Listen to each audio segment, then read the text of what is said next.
सहनावतु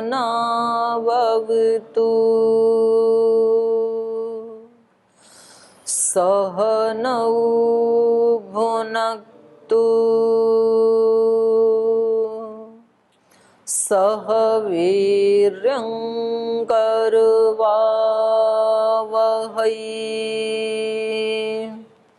तेजस्विनावधीतमस्तु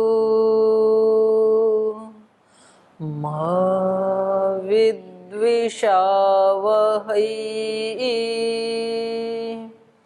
ओम शांति शांति शांति।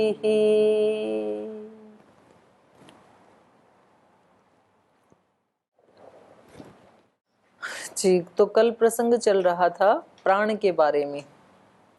प्रथम पाद में जो मीमांसा चल रही है वो ईश्वर के भिन्न भिन्न नामों को लेकर के मीमांसा चल रही है। तो जैसे आनंदमय, जैसे आकाश, अंतर शब्द, ज्योति शब्द, ये सब ब्रह्म के वाचक हैं, ऐसे हमने मीमांसा की। क्योंकि ये शब्द लोक में अन्य अर्थ के भी वाचक होते हैं, पर आध्यात्मिक प्रसंग कहीं होगा तो ये ब्रह्म के वाचक होंगे। ये प्रसंग चल रहा था। तो कल बात थी कि प्राण शब्द जो है वो भी ब्रह्म का वाचक है। तो यहाँ पर बीच में बात ये आई थी, इन्होंने पूछा था, पूर्व पक्षी ने, अस्थि इत्तम भेद व्यपदेश, कि देखो प्राण शब्द का कहाँ कहाँ किस अर्थ में प्रयोग हुआ है। तो जैसे इन्होंने 4 वाक्य दिखाए यहाँ पर। तो प्रथम वाक्य में प्राण जो है वो इंद्र का वाचक है, ऐसे किसी ने प्रश्न उठाया कि यहाँ पर तो स्पष्ट ही इंद्र कह रहा है प्राणोस्मि, जहाँ का ये उदाहरण लिया है इसका कौशितकी ब्राह्मण का। तो कह रहे हैं वहाँ पर तो स्पष्ट रूप से प्राणोस्मि, प्रज्ञात्मा, ये जो कथन किया जा रहा है ये ऊपर से इंद्र उवाच, इंद्र का कथन है ये। तो यहाँ प्राण से आप ब्रह्म कैसे लेंगे, ये तो इंद्र का वचन है। और दूसरा जो कहा, दूसरा वाक्य, अथ खलु प्राण एवं प्रज्ञात्मा इदम शरीरम परिगृह्य उत्थापयति। तो इसमें प्राण का मतलब क्या है, प्राणवायु, ठीक है। और तीसरा जो वाक्य था, स एष प्राण एवं प्रज्ञात्मा आनंदो अजरो अमृत, सॉरी ये तो चौथा है, तीसरा, न वाचम विजिज्ञासीत वक्तारम विद्यात। तो यहाँ पर जो वाणी का जो प्राण है उसमें किसको कहा जा रहा है, जीव को, कि भाई जो वाणी के माध्यम से जो बोल रहा है, वक्ता है जो, वाणी को मत जानो, वाणी के माध्यम से वक्ता को जानो। तो यहाँ पर किसको कहा जा रहा है, जीवात्मा के बारे में। प्राण का मतलब क्या हुआ यहाँ पर, वक्ता का मतलब क्या हुआ, जीवात्मा। और चौथे वाक्य में स एष प्राण एव प्रज्ञात्मा आनंदो अजर अमृत। तो आनंदमय, अजर, अमर, ये तो कौन है, ब्रह्म है। तो यहाँ ब्रह्म को, तो सब जगह प्राण से प्राण ब्रह्म का ग्रहण कैसे करें, ये है प्रश्न। कि भाई यहाँ स्पष्ट दिख रहा है प्राण से, कहीं इंद्र का कथन हो रहा है, कहीं प्राण जीवात्मा का वाचक है, कहीं प्राण वायु का वाचक है, कहीं कहीं ब्रह्म का वाचक है। तो चौथे वाक्य में तो प्राण ब्रह्म का वाचक है। तो ये फिर इन्होंने उत्तर दिया था 21 नंबर सूत्र में कि नहीं, न वक्तु आत्मोपदेशात इति। यहाँ पर जो वक्ता है वो आत्मोपदेशात, वो उस रूप वाला ही हो रहा है, ब्रह्म रूप वा होकर के ही उपदेश दे रहा है। आत्मोपदेशात मतलब परमात्मोपदेशात। जो वक्ता है वो इंद्र है ना, वक्ता तो इंद्र कह रहा है कि प्राणोस्मि। तो कह रही है इंद्र जो है ये परमात्मा के रूप में वक्ता होकर के बोल रहा है। जैसे गीता में कृष्ण वक्ता है, वो वक्ता परमात्मा का रूप होकर के ही बोल रहा है, न कि किसी व्यक्ति का रूप होकर के। और ये होता कैसे है, अध्यात्म संबंध भूय ही अस्मिन। जब किसी का उस ब्रह्म के साथ अध्यात्म संबंध स्थापित हो जाता है, और वो संबंध भी भूयः, वो तादात्म्य भी अत्यधिक पराकाष्ठा में हो जाता है, तो फिर वो व्यक्ति ब्रह्म ही हो जाता है। माने एक तरह से उसके माध्यम से ब्रह्म ही बोल रहा है। तो वहां पर इंद्र जो है वो इंद्र खुद नहीं है, बल्कि कौन है? परमात्मा ही है। और दूसरा क्या दिया था इन्होंने? शास्त्र की दृष्टि से, शास्त्र दृष्टया तो उपदेश है वामदेववत। जैसे वेद में वामदेव ऋषि बोल रहे हैं, यहाँ पर तो इन्होंने शतपथ ब्राह्मण का लिया है, और बृहदारण्यक में भी आया ये, अहम मनु अभवम अहम सूर्यश्च। तो अब कोई व्यक्ति सूर्य कैसे बन सकता है? कोई व्यक्ति पहले मनु रहा, ये कैसे कह सकता है? तो ये कैसे कह सकता है? तादात्म्य संबंध के कारण, और वो तादात्म्य भी अत्यधिक भूयः होने के कारण। तो स्वामी राम ऐसे ही बोलते थे, और भी ऐसे बहुत सारे ऋषि हुए जिसने कहा अहम ब्रह्मास्मि। तो ये कथन भी कैसा है? उस ब्रह्म के साथ एक बहुत घनिष्ठ तादात्म्य हो गया उस व्यक्ति का स्थापित, तब वो बोल रहा है। तो ये दो का इन्होंने समाधान दे दिया था, दो उदाहरण का। तो अब बच गया प्राण और जीवात्मा। तो कहा जीव मुख्य प्राण लिंगात नेति चेत नौपासा त्रैविध्यात आश्रितत्वात् इह तद्योगात्। कह रहे हैं एक उदाहरण में तो जीव का कथन है और दूसरे में मुख्य प्राण का है। तो जीव और मुख्य प्राण लिंगात, स्पष्ट ही एक जगह जीवात्मा का लिंग दिखाई दे रहा है और दूसरी जगह प्राण का दिखाई दे रहा है। तो जीव और मुख्य प्राण का लिंग होने से नेति चेत, ये ब्रह्म का वाचक नहीं है प्राण शब्द, ऐसा यदि कोई कहे तो नेति चेत न, तो ये ठीक नहीं है। क्योंकि उपासा त्रैविध्यात, उपासना तीन प्रकार की है। तो तीन प्रकार की उपासना होने से आश्रितत्वात् यह तद्योगात्। तीन प्रकार की उपासना कौन सी होती है? प्रतीक उपासना, अहम ग्रह उपासना, मतलब शरीर के प्राण वायु किसी को संपद उपासना। हाँ, तो ये तीन प्रकार की उपासना कही गई है, तो बोले कोई बात नहीं है। तो तीन प्रकार की उपासना होने से आश्रितत्वात् यह तद्योगात्। यहाँ पर ये देखो ना कि ये तो आश्रित हैं किसी के, मुख्य प्राण और जीवात्मा। तो आश्रित की कभी उपासना थोड़ी होती है, आश्रय की उपासना होती है। जैसे कोई एक स्वामी है, एक उसका सेवक है, तो कोई उपासना करने वाला व्यक्ति सेवक की उपासना करेगा कि स्वामी की?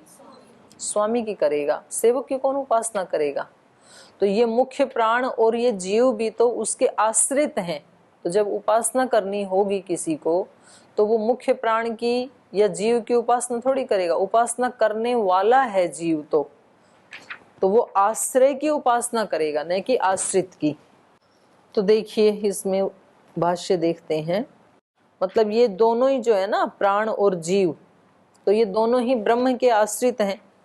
तो उपासक जो है वो खुद आश्रित है, उपासक तो जीवात्मा है ना, तो उपासक खुद आश्रित है, तो वो अपनी तो क्या उपासना करेगा? तो किसी आश्रय की ही उपासना होती है। जीव मुख्य प्राण लिंगात न इति चेत, द्वितीय वाक्य जो ऊपर दूसरा वाक्य था उसमें मुख्य प्राण लिंग, उसमें तो मुख्य प्राण लिंग है। और तृतीय वाक्य जीव लिंगम अवभासते, जीवात्मा प्राण का लिंग है। तस्मात् न प्राण शब्देन ब्रह्म अवगम्यते इति। तो इसलिए प्राण शब्द से इन दोनों उदाहरणों में ब्रह्म की प्रतीति नहीं होती है। इति चेत ब्रूयात, ऐसा यदि कोई बोले तो तदा न एवं ब्रूयात, तो उसको ऐसा नहीं बोलना चाहिए। कुतः, क्यों नहीं बोलना चाहिए? उपासा त्रैविध्यात, उपासना तीन प्रकार की होने से, उपासा त्रैविध्यम प्रसज्येत, तीन प्रकार की उपासना हो सकती है। उपासनाया ही अत्र प्रकरणम, क्योंकि यहाँ उपासना का ही प्रकरण चल रहा है। तो कह रहे हैं कि नहीं, 3 प्रकार की उपासना नहीं हो सकती। 3 प्रकार की उपासना ये क्या कह करके कह रहे हैं भाई, एक मुख्य प्राण की उपासना, एक जीव की उपासना और एक ब्रह्म की उपासना। तो कोई बात नहीं, उपासना 3 प्रकार की हो सकती है। तो कह रहे नहीं, यहाँ पर तो प्रकरण ब्रह्म की उपासना का चल रहा है ना। उपासनाया ही अत्र प्रकरणम, यहाँ पर तो उपासना का प्रकरण चल रहा है। तो ब्रह्मैव उपासनाया अभीप्सते, उपासना के लिए ब्रह्मैव अभीप्सते, ब्रह्मा ही तो अभीप्सित होगा ना, ब्रह्म की ही तो उपासना करेंगे। नैचे मुख्य प्राण जीवौ उपास्यतया क्वचित अभिप्रेयेते, क्योंकि मुख्य प्राण और जीवात्मा ये किसी के द्वारा अभिप्रेत नहीं हो सकते हैं उपासना के लिए। क्यों नहीं हो सकते हैं? तदाश्रितत्वात्, क्योंकि वो तो दोनों आश्रित हैं उस ब्रह्म के ही, तो आश्रित की कौन उपासना करेगा। तथा च तौ मुख्य प्राण जीवौ अपि ब्रह्म आश्रितौ, जैसे सब कुछ ब्रह्म के आश्रित है, वैसे ही ये मुख्य प्राण और जीवात्मा स्वयं ये दोनों भी ब्रह्म के ही आश्रित हैं। कथम नाम आश्रयम विहाय आश्रितस्य उपासनम विधीयेत, तो कैसे कोई व्यक्ति आश्रय को छोड़ करके और आश्रित की उपासना कैसे करेगा। तद योगात, तो कह रहे हैं उपासका अपि खलु तस्य ब्रह्मणम एव योगम संबंधम स्वात्मनि वांछन्ति, क्योंकि जो उपासक हैं वो उस ब्रह्म का ही संबंध, योगम मतलब संबंधम, उस परमात्मा का ही संबंध स्वात्मनि वांछन्ति, अपने अंदर उस परमात्मा का ही संयोग चाहते हैं।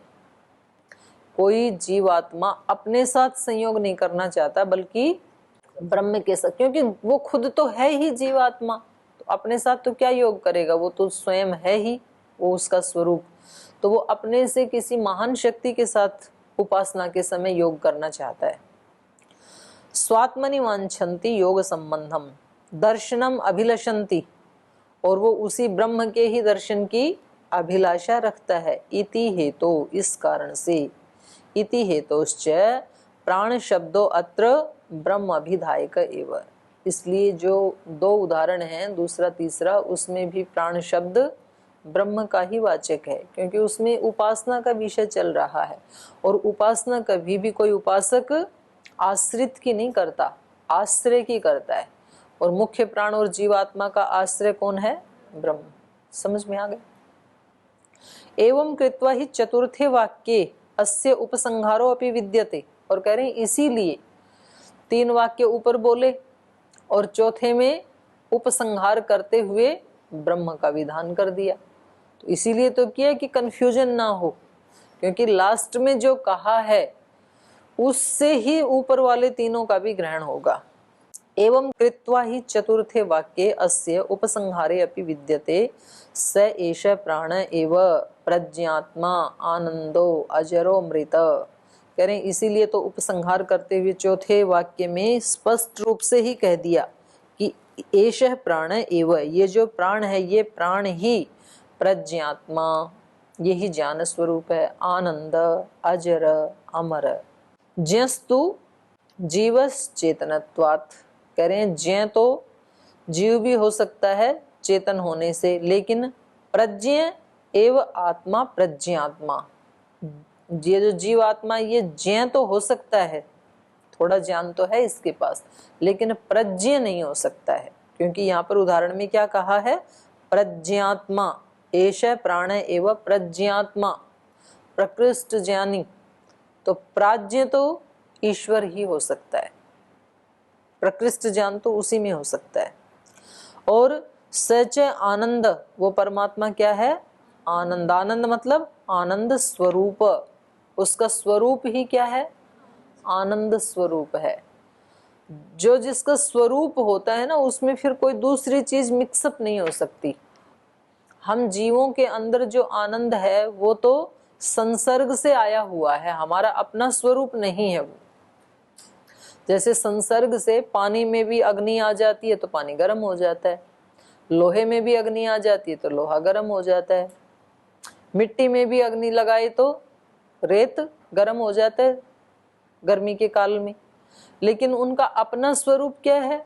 उस सूर्य को हटा दो तो रेत ठंडी हो जाएगी, पानी में से अग्नि को हटा दो पानी ठंडा हो जाएगा। तो संसर्ग से आई हुई जो वस्तु होती है वो तो हटाई जा सकती है, पर जो अपना स्वरूप ही है उसको नहीं हटाया जा सकता। अग्नि में से उष्णता को नहीं हटाया जा सकता, क्योंकि वो उसका अपना स्वरूप ही है। तो हम जीवों से तो आनंद को हटाया जा सकता है, जब भी हम परमात्मा से अलग होंगे हम आनंद से भी अलग हो जाएंगे, क्योंकि वो आनंद तो परमात्मा के संसर्ग से आया था। लेकिन परमात्मा से कोई आनंद को नहीं हटा सकता है, क्योंकि वो उसका तो स्वरूप ही है। तो इसलिए यहाँ पर कहा सच आनंद, आनंद मतलब आनंद स्वरूप। जीवो न आनंद स्वरूप है, ये जो जीव है ये आनंद स्वरूप नहीं है। तो चौथे वाक्य में जो आनंद कहा है इसका मतलब क्या है? ब्रह्म का वाचक है वो। तो का जीव न आनंद स्वरूप तत्संबंधे न आनंदम अनुभवती, ये तो उस परमात्मा के संसर्ग से उसके संबंध से आनंद का अनुभव करता है। अजरो अमृतो ब्रह्मात्मा तस्माद अत्र सिद्ध्यति तराम प्राण शब्दो अत्र ब्रह्म अभिधेय वर्तते न अन्यथा। और वो ब्रह्म ही कैसा है? अजर है, अमर है, ब्रह्मात्मा है, तस्माद इसलिए, अत्र इस उदाहरण में इन चारों वाक्यों में सिद्ध्यति तराम अच्छी तरह से सिद्ध हो रहा है। प्राण शब्दो अत्र ब्रह्म अभिधेय वर्तते, प्राण शब्द यहाँ पर ब्रह्म का वाचक है, ब्रह्म को कहने के लिए उपस्थित है, न अन्यथा जीव या मुख्य प्राण को कहने के लिए नहीं है।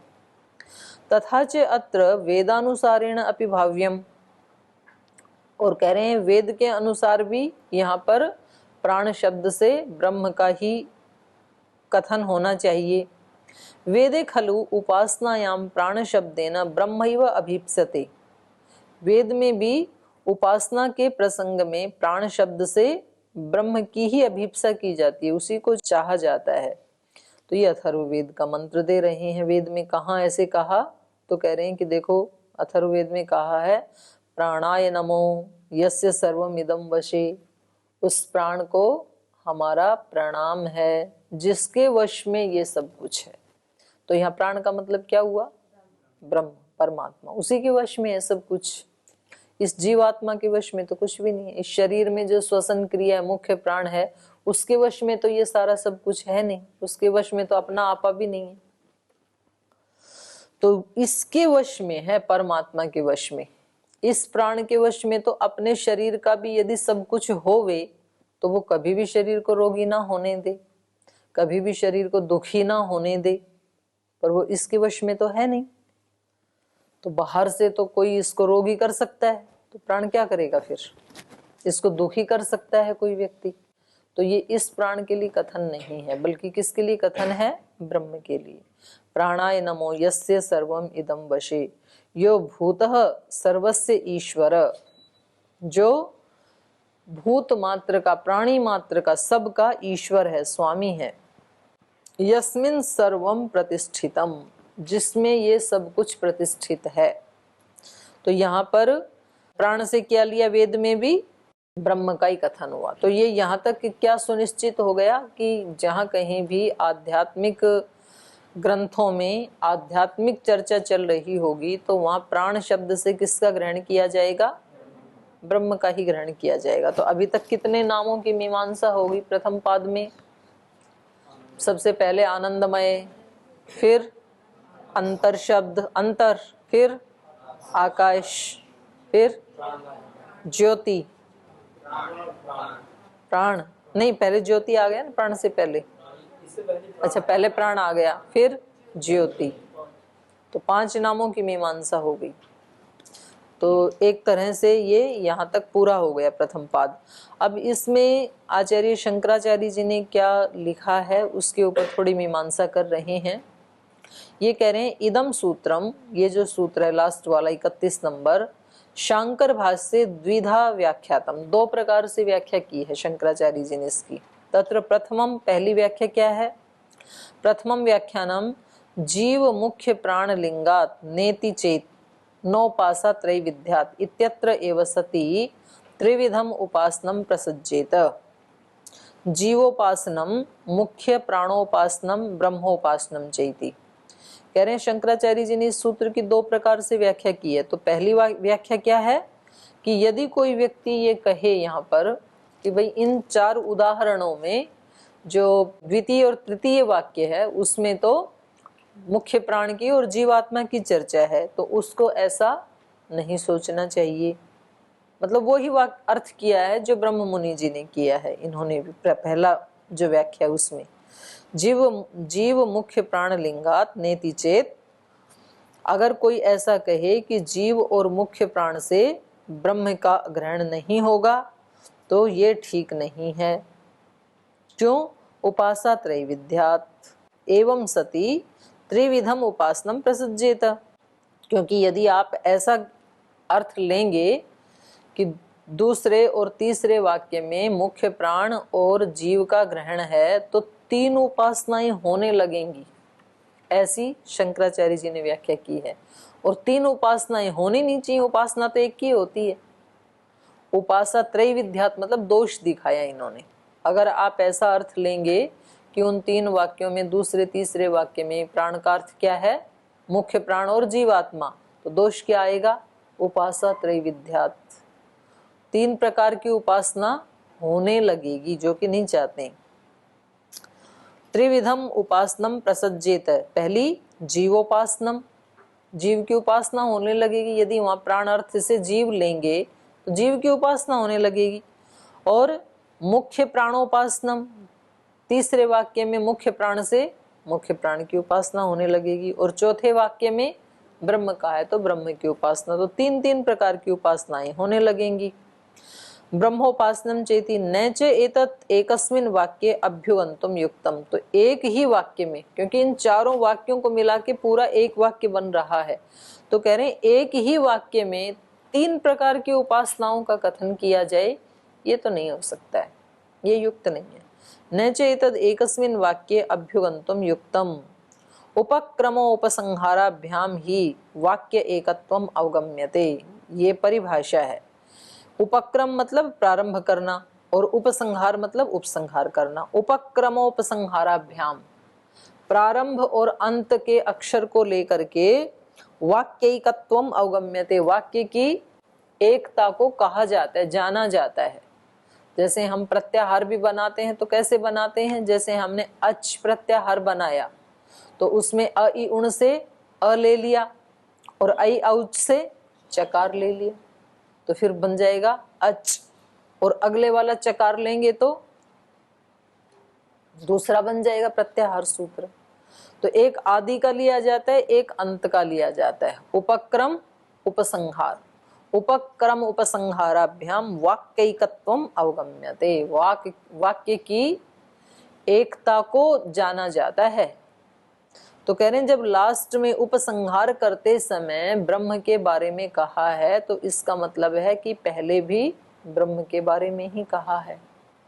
पहले वाले वाक्य का तो समाधान हो ही गया था, इंद्र वाला। तो जब प्रारंभ में ब्रह्म का कथन है, लास्ट में स्पष्ट रूप से ही ब्रह्म का कथन है, तो दूसरे और तीसरे वाक्य में भी ब्रह्म का कथन ही माना जाएगा, क्योंकि पूरा मिलाकर के एक वाक्य है और एक वाक्य में प्रारंभ और उपसंहार को लेकर के ही एक वाक्यता बनती है।